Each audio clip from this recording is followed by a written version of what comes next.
I've got 7:35, so let's go ahead and get started. I want to welcome Tyler, Meyer, and David Hassler, and welcome to our viewers tonight. It is April 5th, 2022, and it is National Poetry Month. Today is the book's birthday, which is why we are kicking off the events here with David and with Tyler. By way of introductions, David Hassler is director of the Wick Poetry Center at Kent State University.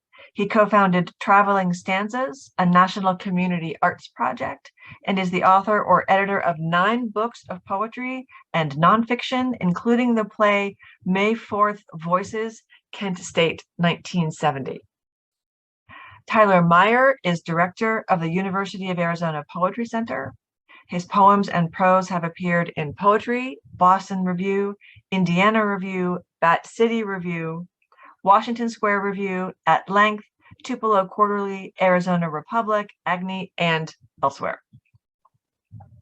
Along with Naomi Shihab Nye, the Young People's Poet Laureate of the United States, they edited Dear Vaccine, Global Voices Speak to the Pandemic. So, gentlemen, although the origin of this project is described in the book, I was wondering if you could tell me in your own words how this came about, how it started. Tyler, we'll start with you. Sure. Yeah, I'll get it started and then I'll pass right to David because it's very much a partnership story. So there was a phone call that happened in Arizona among arts leaders, and it was convened by our state's Arts Council. And it was brought about, there was a concern about how we could leverage all of the tools and resources at our disposal to create the biggest push for vaccination possible.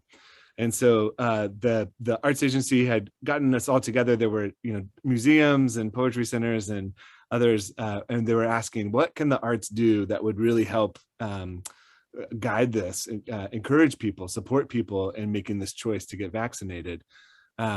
And we know that arts are a site of trust, that people come to museums. We trust what we see in museums. We trust what we see in libraries. And so we wanted to leverage all of that. And they were asking these questions and thinking about mass vaccination sites. And I thought, I have a friend in Ohio who's built all of these really wonderful digital tools for getting large communities of people excited about poetry. This could be a perfect project for working with Kent State and with the Wick Poetry Center there. So I called David. And David, do you want to talk a little bit about what you guys do and where it went from there? Sure. Yeah, it was exciting to get the call from Tyler. It took me about a nanosecond to say yes. Tyler, I have such great respect for the University of Arizona Poetry Center and what he's been doing with them, with that organization, with that center for 8 years now, Tyler? 9? Yeah, 9 now, yeah. 9. And we've worked together in the past. Yeah. But what we've been doing here at the Wick Poetry Center is building out, as part of our Traveling Stanzas project, building some digital creative writing tools, working with a design firm in Kent, Ohio called Each and Every. And one of those tools we call Thread. And it's a form of building community poems or inviting community responses to a model, following prompts, and then posting those, sharing those voices on an online gallery part of the website. So, when Tyler brought this idea to me, I thought, we both were thinking of Thread. Tyler's very familiar with that tool. And, arts are a site of trust. I think, part of our philosophy has been to democratize voice. Authentic voice is a site of trust. We kind of know when we hear somebody else speak, make an utterance that feels authentic and truthful of their own experience, to trust it as a shared human utterance, a shared human experience. So we thought, what if we could do that for this vaccine that's been, we feared it would be polarized, not as great as it became, in fact. We didn't see that. We were more optimistic at the start of the project for what the vaccine could do in bringing people together, certainly in response to the pandemic. But certainly this idea of building an interactive website using Thread to invite people from anywhere in the world, who could, through, of course, limitations of English, in English, follow a prompt, and then share their voice. What an exciting way to connect one another and to find that shared common ground of human experience beyond cultures, the divisions of cultures, or potentially politics, and certainly the mechanics of translation.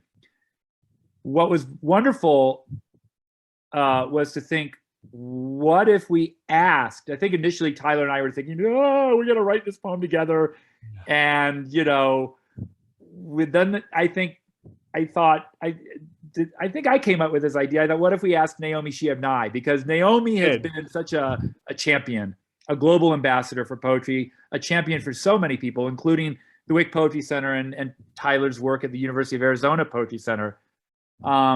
Wrote the foreword to our book, Speak a Powerful Magic, 10 years of Traveling Stanzas, and knows about our community poem process, our thread tool. So I called up, I emailed Naomi, and we got on the phone initially, and she started to write a model poem as we were talking on the phone. A letter to the vaccine, Dear Vaccine. And honestly, she did it spent about 2 days working on the poem and sent it to Tyler and to me. And we kind of just played with it a little bit, made it into 4 stanzas. Each stanza represented a prompt, using a trigger phrase. And it was both intimately, very accessible and not standoffish for someone who doesn't normally read poetry. It was very accessible on that level, which we wanted, and yet profoundly elegant and impactful at the same time, and powerful. It charged the air, as we say. Right. So that was we worked with each and every, and I think, did we do this in 3.5 weeks, Tyler? Something crazy like that? Yeah, so this is the birthday of the book, but it's also about the 1-year anniversary of the whole project. Yeah. And so 3 weeks. Yeah, so this was a very quick run up, and our initial thought was we would use the window after a shot was administered at a vaccine site, when there was the 15 minutes where we all waited and were observed, and we would use that time and invite people to write. And we would put the poem in front of them that Naomi had written, and they would have a chance to respond in that moment. And what we found was that kind of worked, but then people wanted to think about it. They took the cards home, they responded later. And so we quickly opened the project up to allow responses whenever they came, however they came, and found over this, the next 6 months of the project, that we had more than 2,000 submissions to the website that was created, a huge geographical range of almost 120 different countries, every state. And so we had a really large amount of participation that stunned us. We were so excited by it.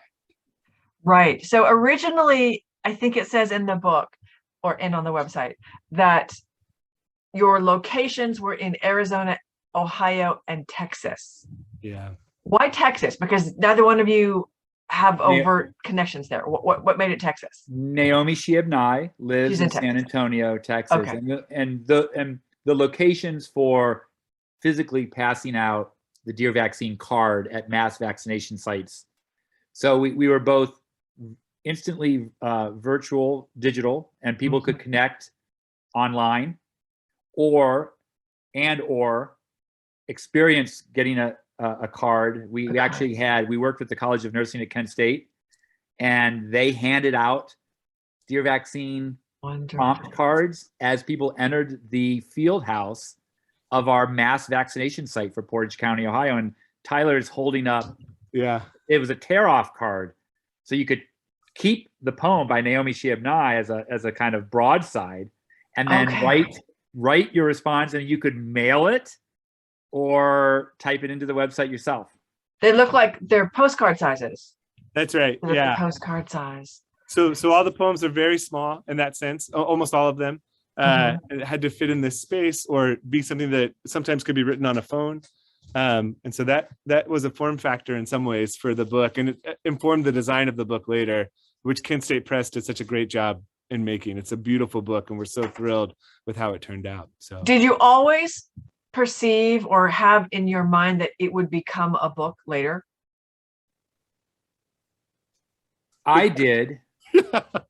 Tyler, I did because I was always hoping that I could convince Susan Wadsworth Booth, the director of Kent State University Press, to give me one more chance, to give the Wick Poetry Center one more chance to have a blockbuster. No, we have a great relationship with the Kent State University Press on our campus, and I thought I did early on think, my goodness, what an incredible record of the pandemic, and what an interesting book this could be. And I think that too was an insane timeline. Tyler, you and I kind of talking in August finally, and then putting together an official proposal for Susan for the Kent State University Press in September. Yeah. And then rushing to finalize a manuscript by the end of October. I don't know if I have my dates right, but I mean, the whole thing is in many ways, like so many other aspects of the pandemic, people pivoting in a time of crisis to build a bridge, to to make a modification, to make a change. What were some of the other hurdles that you had to overcome? I know that the thread, which I guess is the software that people had to type it in, doesn't account for line breaks. So line breaks don't really make it into the book. They use the slash. How does that change the way people write poetry, or you think people may perceive poetry when they're reading it? Yeah, it's a good question. So one of the things that was important to us when we were putting the book together, we thought, there was a moment to say, okay, we can try to slow this down and speak with everyone, have a revision process. But then we realized that part of the important magic of this book is its urgency. And there are people who submitted their work in that moment right after they had been vaccinated.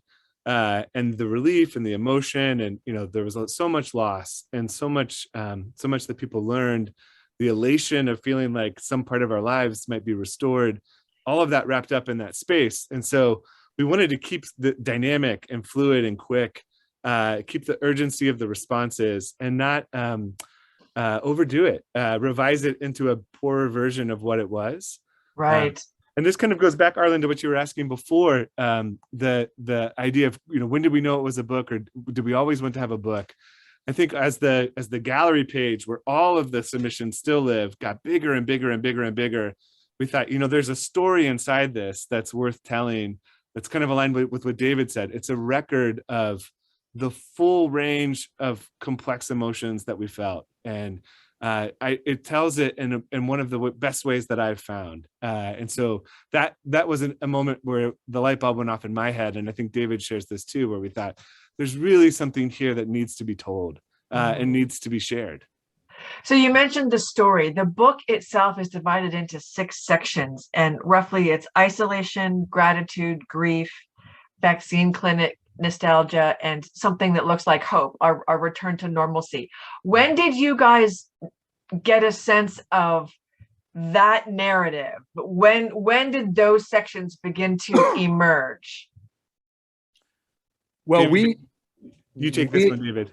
We one of my joys over the last year has been to wake up in the morning, click the link to vet, to approve of a submission, and to see what came in. It's like hauling in my net in the morning. What voices out there from where in the world found our website and shared a story or a reflection. I should say that we had to a month and a half into launching the website. Initially, there was no vetting process, no approval. And if whatever they submitted, boom, it went onto the website. And Tyler once called me in panic. David, we've got profane language. We've got, anti-Semitic, white nationalist language. We've got hate speech. Oh, and then it came in a cluster from one area of Arizona, I should say, not Ohio. No. It can come from anywhere. Yeah. And we did get some a review from a far right Christian magazine that criticized our project and our website, saying they're forcing prayer in school to the vaccine. I mean, which is a convoluted, I'm not even sure what that is saying or how it, but we were attacked at times, and we quickly realized, as things got more polarized and more heated debate, not even debate, but just heated language, we instantly put an approval device so that when you submit, it says, check back, you'll receive an email within 24 hours or so of your submission. So I think, reading through the gallery page, Tyler and I, and Naomi often would email us and say, oh, so-and-so's in the house, a lovely, read this, boys, guys, and it became a way of coping. For me, I felt it was a wonderful way of feeling of use in a time when so many of us have felt powerless and unable to feel like we could make a difference. As modest as I might say it is, as we acknowledge it is, we also would get emails from people, a grandmother in Manitoba, a school teacher in Singapore, and they would say, thank you. This has meant a lot to me. It's given me a moment of pause. Not quite in that phrasing, but this has helped clarify, and I've enjoyed reading the other voices. And so, it truly is what you aspire for the work of art, which is to inspire a healing conversation, among one and the other, and to create a sense of connection across borders of countries and language and cultures. Right. That was one of my questions. How did your work on the project and the production of the book help you as individuals manage your personal experience of the pandemic? Because I imagine that it does give you something to hold on to. Tyler, do you want to address that?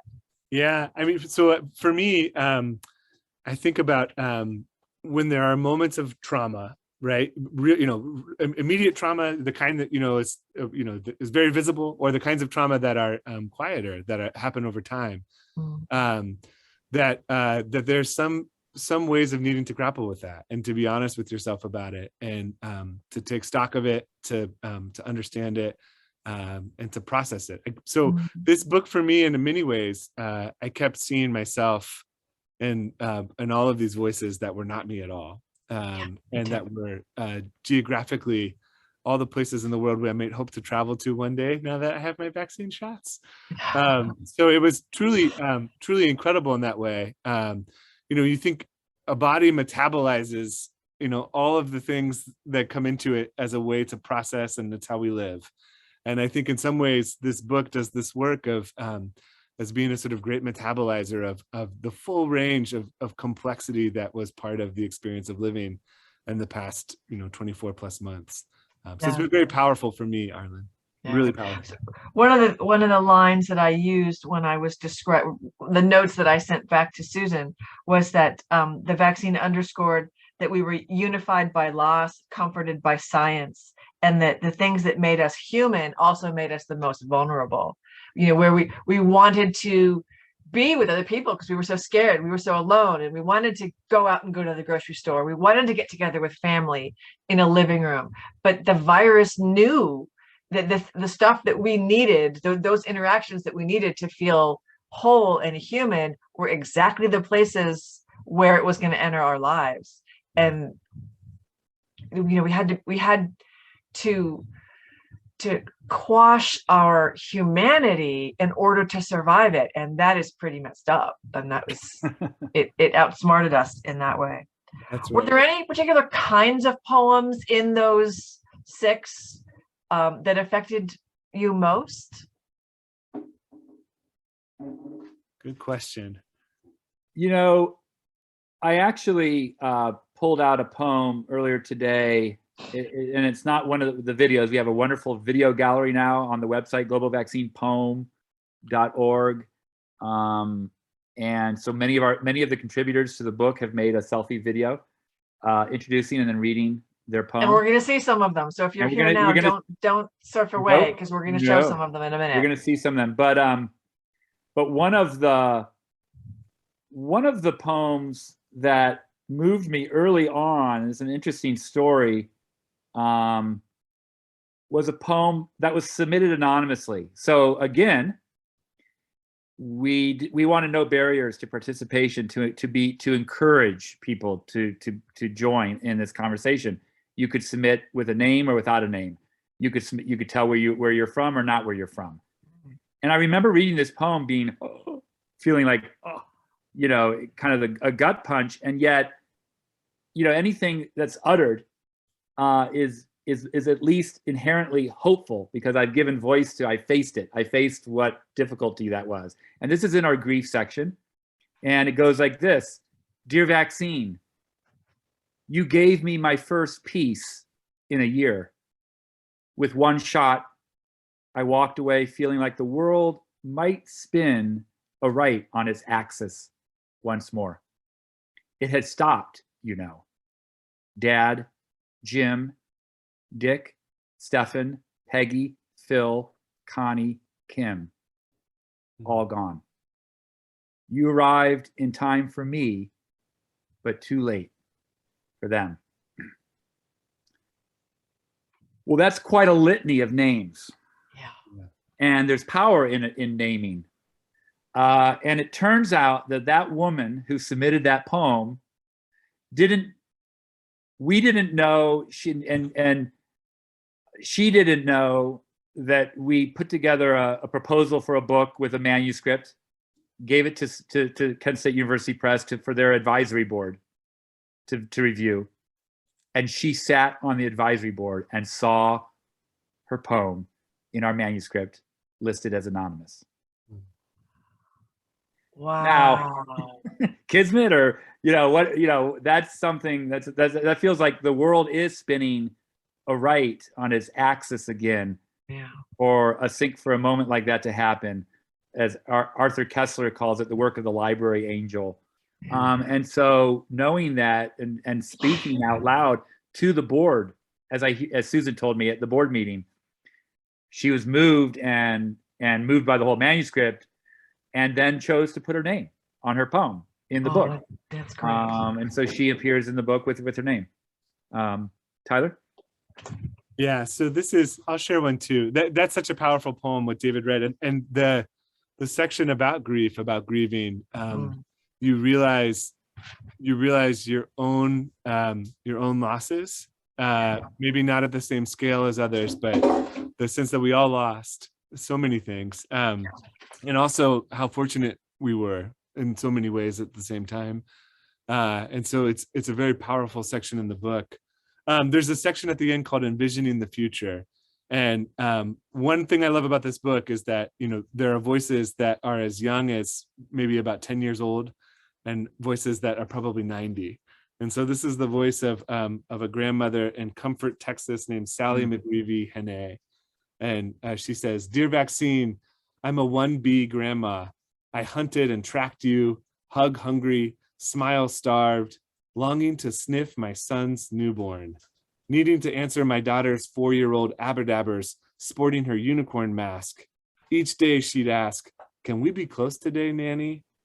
Soon. Stalking you at all hours, reboot, redial, reboot, redial. Then got you, you wonderful drive-through fast food answer to the craving we had all come to accept. Life resurrection in progress. Dear vaccine, today and tomorrow, leg hugs from abedabbers. Today and tomorrow, I sniff the sweet breath of a newborn. Love, 1B." That's great. That's great. Well, since we're here and we're hearing the voices of the poets, you'll share with us some of these selfie videos of them, people reading their own poems? Yeah, let's do it. Okay. So I'm gonna share my screen and just make sure, I hope everybody can see this okay. I can see you. Okay, great. So what if I start, David, with this poem from Isaiah? Sure. Okay, great. Do you want to introduce Isaiah, David?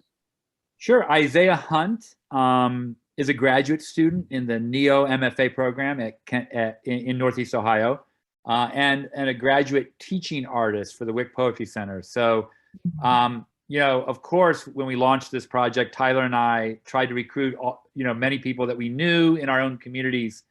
And I love this poem by Isaiah, and it's something that he also read for a promotional video we created that lives on the website that Governor DeWine, our Ohio governor, aired in one of his state addresses, weekly addresses on TV.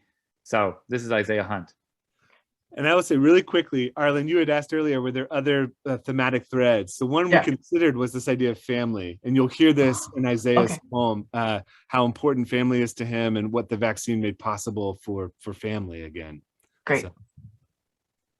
My name is Isaiah Hunt, and I'm from Cleveland, Ohio. This poem means a lot to me because I come from a close-knit family, and due to the pandemic, we've been very distant. However, this poem is dedicated to my family, to them, entitled, If Not For Me, For Them. Dear vaccine, I had to meet you. If not for me, for them. For my grandma, who I used to laugh and cry with over a bowl of oatmeal. For my little cousin, always asking when our next family get-together would be. For my mom, afraid she might pass out in her kitchen and awake in a hospital. I stood in a long line with others waiting for your pinch in my arm. The lady ahead of me, who looked like my grandma in her purple suit and big hat, shouted, I'm going to church after this, then graciously gave you her arm. Each tiny syringe of you contains the power to bring the world together. We're getting closer to our Sunday gatherings and family cookouts, high fives, daps, and hugs. With you, dear vaccine, it grows easier by the day. I'm so glad I met you. If not for me, for them. Yeah. My name is Isaiah. Ooh. Powerful poem. Yeah, for them, for sure. For them, right? Yeah. And other themes that began to emerge that you hear. So things like how we eat or who we eat with, and wanting those pleasures back, those intimacies. I love the line of thinking, what's the first thing you're going to do after you get this shot? I'm going to church. Thinking, what would I do when I got my shot? What would I be able to do? So this is a poem that really captures a lot of those sentiments really powerfully. Let's play another. I hope I did not make a mistake here. Okay, great. Let's just see if I can go back. Everybody's still with me? Yeah. Still here. Okay, good. I wonder about, let's see if I can find Tansy Ning. Yeah.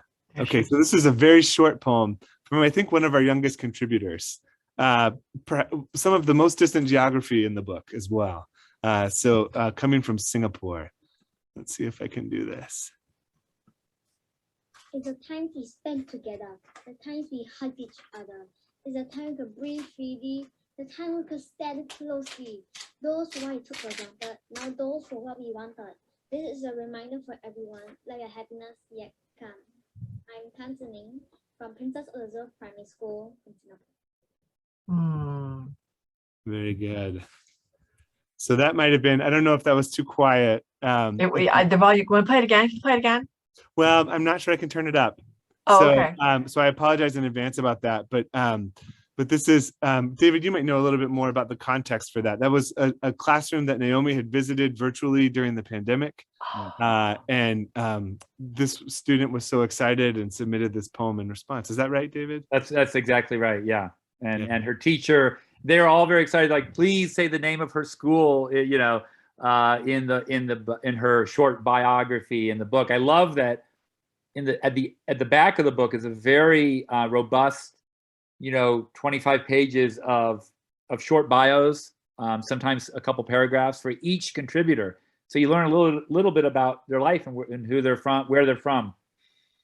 So you just scrolled past somebody who was in the chat room. Oh, I did. Yeah.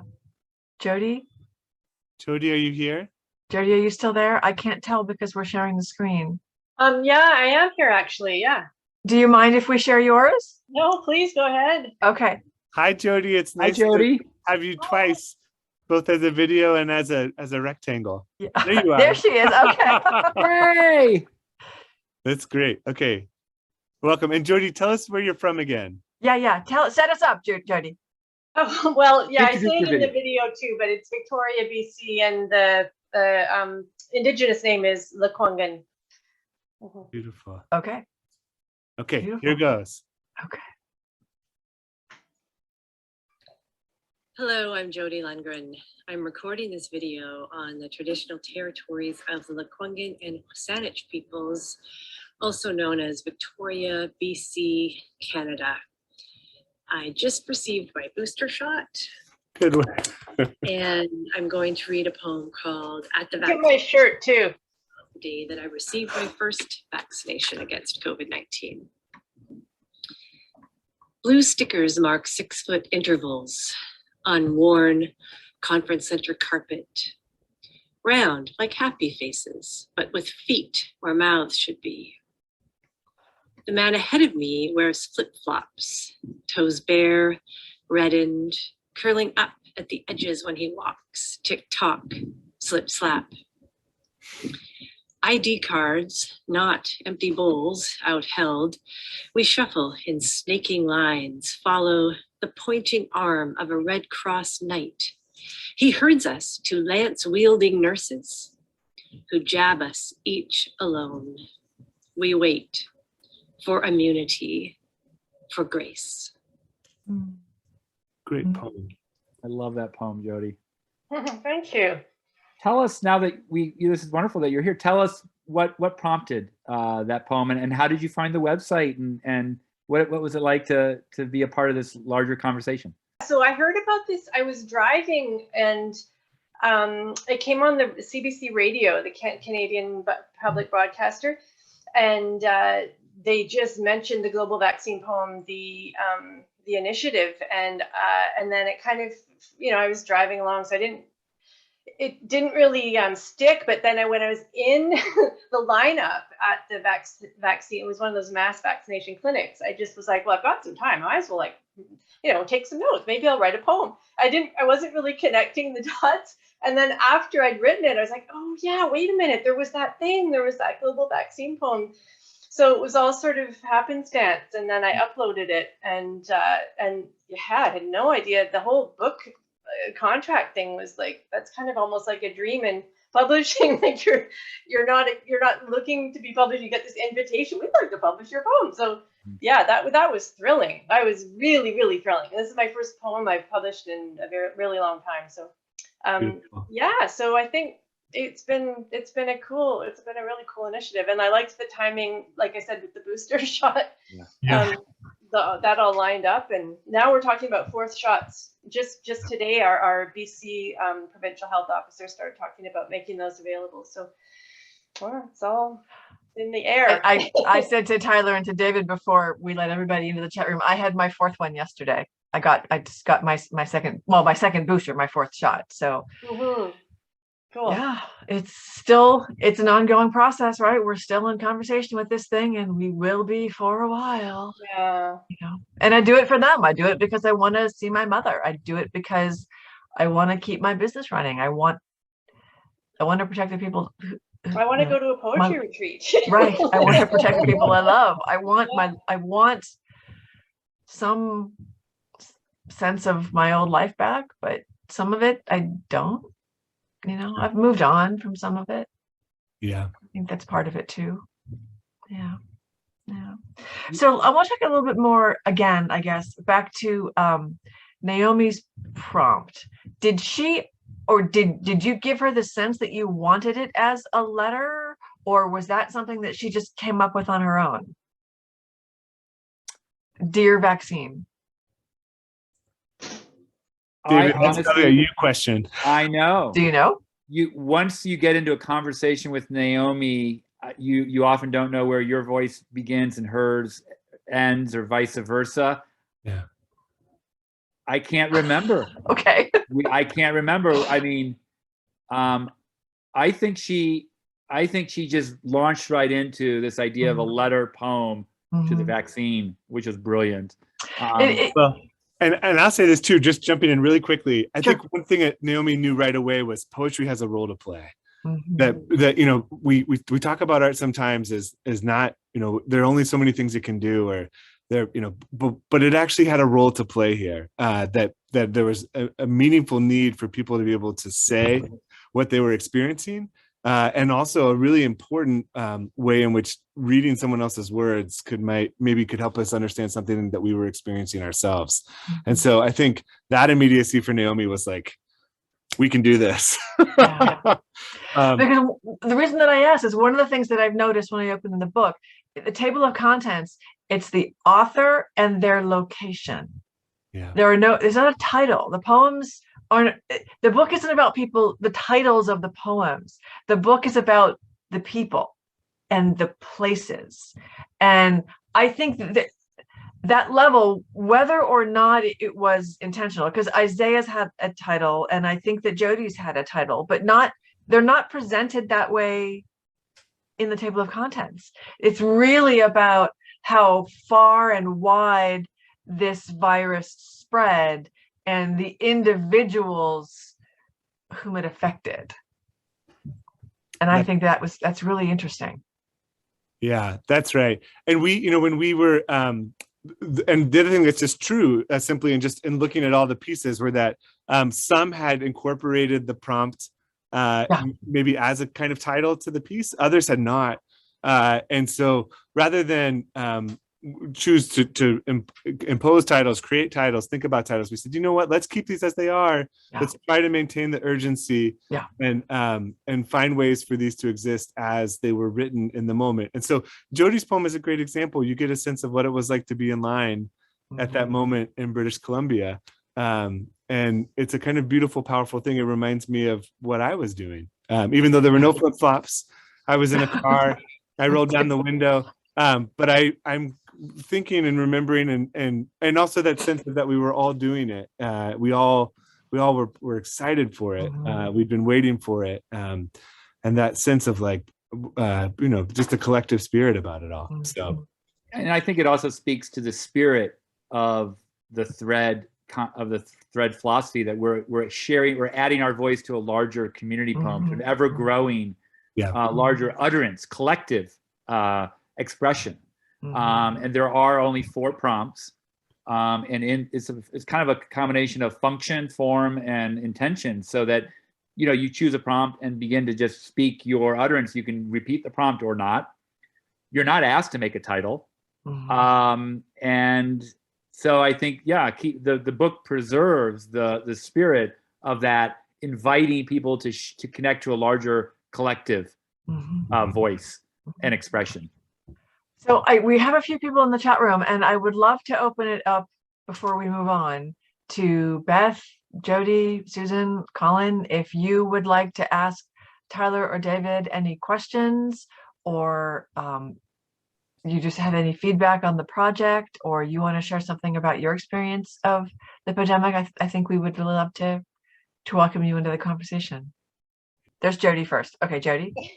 Yeah, well, I haven't read the whole book yet, but just dipping into it, it was really moving to read. You know, my concern of, like, you know, I'm in this country that has a really good public healthcare system, and we're just in this orderly line going through, but then reading the one from Mexico where they're not available, like that author wasn't, you know, couldn't get the vaccine, and then someone else talking, I think, like the one that you cited with the litany of names of people they had lost, because I personally didn't lose anyone in the pandemic, but so just there was something unexpectedly powerful about seeing the voices all brought together, and really does show the different dimensions of how this has impacted people unevenly, really unevenly, depending on where you are globally and socioeconomically, and so yeah, I think it's very powerful. I am going to a poetry retreat tomorrow, and I'm going to pass it around and kind of try to spread the word, because it's a really beautiful book. Yeah, I love that. Yeah, it's thank you for ongoing. all of the work that that went into creating it. Well, Yeah. we are so grateful to the work of the press in creating and designing that book. Chris Brooks, the designer for Kent State University Press, who did the design and the individual page layout, the variety. The executive director of the Ohio Arts Council, who helped to subvent, to fund the cost of producing the book. When she read the book in the digital form with the page layout, she said, my goodness, the design of each page, how it changes and has space, let her gasp and breathe. She said she needed that kind of breath in turning the pages. And so we couldn't be happier with the production quality and the vibrancy, and yet the sensitivity with which the book is laid out. Yeah, and Jody, thanks for sharing the word and taking it to the poetry retreat. Yeah, that's great. I agree with that completely, Jody. So this is Susan Here's my Wadsworth boss. Booth. She is the director of Kent State University Press. Okay. And she shepherded this through the process. Would you like to add anything, Susan? Yeah, I mean, everyone's worked really hard and really fast, and it's the fastest the Kent State University Press, I'm pretty sure. I mean, I've only been there 4.5 years, but I think it's the fastest we've ever produced a book. I know it's the fastest in my career in publishing I've ever produced a book, but and that was a little worrisome, but at the same time, it came, I mean, I agree, it came out beautifully, and I don't say any kind of pridefulness. I think everyone worked very hard. When David talked to me about it first, I was a little skeptical because things like this can go lots of ways. But the material is so powerful. And just to think about the material and to think about our shared experience and to think about how you want to present that visually and even with a sense of texture and the quality of the book, because, you know, we used a very specific sort of paper and the colors and, you know, I think we're hoping to really get it out there to lots of people. So far, the response has been very strong. And if the printers can get paper, we'll be in great shape. It doesn't fall into the ocean. We actually, I mean, they've had to stop in the middle of print runs because they had no more paper. And the ship dates just keep changing because they don't have the paper. So yeah, we all have to keep our fingers crossed about that. But buy your books early. What's that, Tyler? I said buy your books early. This is the right time. Well, they're still in the warehouse. That's right. Yeah. But we're going to have a book launch on campus on April 20th. And we're just planning that event now. So there's a lot of different things that are going to be going on. So I'm really excited about it.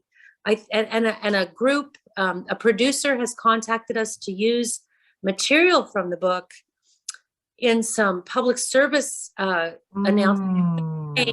Try and convince more parents to get their children vaccinated in South Carolina. Yeah. So I mean, and I don't even know how this woman found the book, frankly. She's never, she's not even sure how she first became aware of it, but I think that's really exciting. And if more things like that happen, it will just increase my feeling that, you know, we've tried to do something, you know, with the website, David and Tyler tried to do something incredibly significant with moving on to the book, adding on to that. Yeah. I think we're trying to do something here that really is for the benefit of everybody. So that's just a good feeling all the way around. I agree. Thank you so much.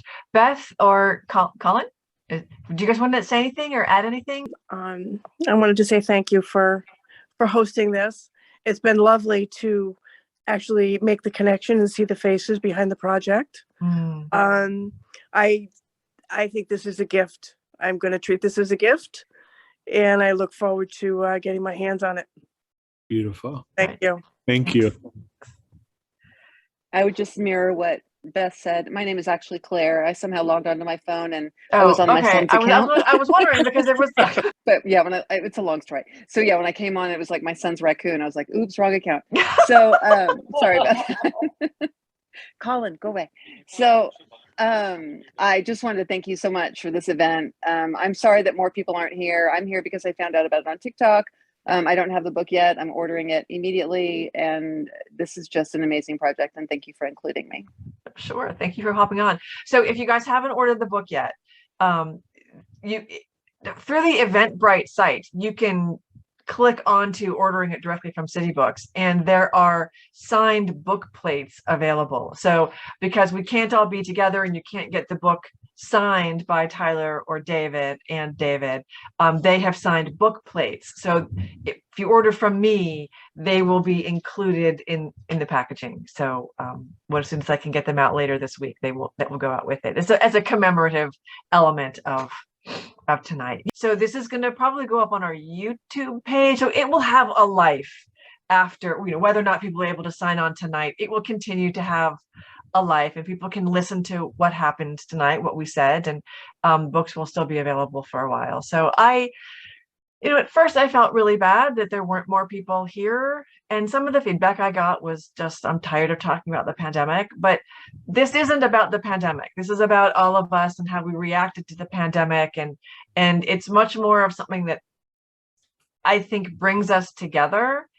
And in the same way that we haven't all been on the same page for the past 2.5 years, people will find their way into this conversation and they will connect with it or they won't, but I'm just glad to have been a part of it. Susan, thank you for letting me read it way back when, because that was when I got hooked. And I don't usually cry when I read books, but there were moments of this. I had to put this down and catch my breath because those first few weeks were so scary, and that hope that we felt, and living for that vaccine. And then my mother has underlying health conditions, so she was one of the first, and I had to drive her 2 hours north to get the vaccine because that was the earliest, closest one we could get. And I just burst into tears, and the nurses felt so sorry for me. Oh, honey, are you okay?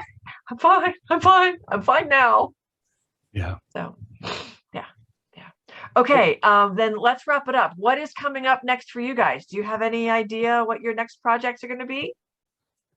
Great question. Well, so coming up next for the book, we should start there. So there's a conversation happening on the 14th. Is that the 5th? Is it the 15th, David? Do you know the answer? It's Thursday, April 14th. The 14th. Thank you. 7 o'clock Eastern. Yeah. And this is, do you want to say a little more? It's the National Writing Project. It's a project for, supporting teachers using the book in classrooms. Mm-hmm. Yes. Go ahead, David. Tag me in your PR for that because I'll retweet it. Okay. Or tell Julia that. So the National Writing Project, based out of California, is hosting a book discussion and workshop for any K through 12 teachers. And I'm going to put into the chat the link. Yeah. And Naomi Shiab and I will co-facilitate this with me, or I'll assist her. She's the headliner, and we're very excited about this. I think if I put this link in the website into our chat now, it will work. Here it comes. And the Poetry Foundation in Chicago has agreed to purchase a large quantity of books and to give every educator who signs up for this workshop a free book. So it's studio.nationalwritingproject.org. I believe that's the link. Arlen, I'll also send you information about this afterwards. Okay. Yeah. So that's on the 14th. We're very excited. Then on the 20th, Tyler will be in Ohio and participate in a in-person book launch on our campus on April 20th. And we have a PBS NewsHour is doing a story on this project, which might really help it explode. And You know, I love, Jody, that you heard about it on The Current, on CBC, The Current. They did a beautiful 18-minute story, and they interviewed me, and they interviewed several Canadians who had contributed and had them read their poems. And honestly, when that aired on your morning radio throughout the country, we got over 350 responses from Canadians onto our website in the following 2 or 3 days. Yeah. It was wonderful. Every morning I'd wake up and I'd haul in this net of Canadian voices. I'd be like, where, you know, and I could approve all of them. There was no profanity. I don't know about the Canadians are so much more civilized and discreet and kind than perhaps we Americans. So I appreciate that. And really good poets. There were a lot of really good good poems from Canada. Yeah, I just contacted Julia about, you know, there might be a regional event, and so there's possibility, because I noticed there were quite a cluster of us on the West Coast. So Yeah, That's great. beautiful. it'd be great to meet in person. That's wonderful. But this has been a gift, and I think of it this idea of keeping the gift in motion. You know, a gift that it came to us, a gift of many people coming together. So it wasn't just Tyler and I. We had a Professor Stephanie Smith from our College of Communication here at Kent State help us build the website. The entire Wick Poetry Center staff, my colleagues Jessica and Georgie and Charlie, also gave wonderful feedback. And so it was a sense of people coming together for a common cause and this belief in a small, modest way to contribute to bringing people together to a common good. And I think that work is continuing through the book. I could see the book as a book club selection for people coming together to talk about it. And what's curious, as you said, Arlen, it's not about, the same old talk about the pandemic, the same old talk.